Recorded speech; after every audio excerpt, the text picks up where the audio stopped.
दिंडोरी मतदारसंघ देखील चर्चेत होता का नरहरी झिरवाळ यांच्यावरच दिंडोरीच्या जनतेने त्यांच्या नावाला पसंती दिलेली आहे। संभाव्य आमदार म्हणून अजित पवारांच्या राष्ट्रवादी काँग्रेसचे नरहरी झिरवाळ यांचंच नाव समोर येतंय।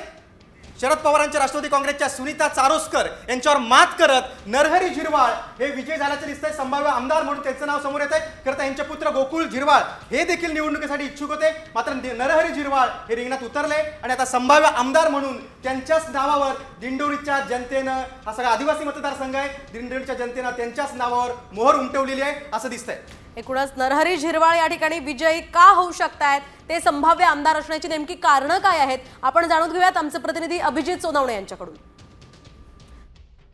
दिंडोरी हा आदिवासी बहुल मतदारसंघ आहे। या मतदारसंघामध्ये अजित पवार गटाचे नरहरी झिरवाळ विरुद्ध शरद पवार गटाच्या सुनीता चारोस्कर यांच्यामध्ये थेट लढत पाहायला मिळालेली होती। अगदी शरद पवारांनी देखील सुनीता चारोस्कर यांच्या प्रचारासाठी सभा घेत झिरवाळांना पाडा अशा पद्धतीचं भाषण आपल्या सभेमध्ये केलेलं होतं। तर दुसरीकडे नरहरी झिरवाळ यांची जमेची बाजू म्हणजे नरहरी झिरवाळ यांचा थेट सामान्य मतदारांशी असलेला संपर्क, याशिवाय जे पेसा आंदोलन गेल्या काही महिन्यांपासून सुरू होतं त्या आंदोलनामध्ये थेट नरहरी झिरवाळ यांनी सहभागी होत मंत्रालयाच्या गच्चीवरून थेट उडी मारलेली होती आणि त्यानंतर या आंदोलनाला यश मिळालेलं होतं। त्यासोबतच आपण जर बघितलं तर नरहरी झिरवाळ यांचा केवळ आदिवासीच नाही तर मतदारसंघातल्या अन्य समाजातल्या नेत्यांशी, कार्यकर्त्यांशी आणि सामान्य नागरिकांशी देखील थेट संपर्क आहे। त्यामुळे आपण जर बघितलं तर या मतदारसंघामध्ये मतदानाचा टक्का देखील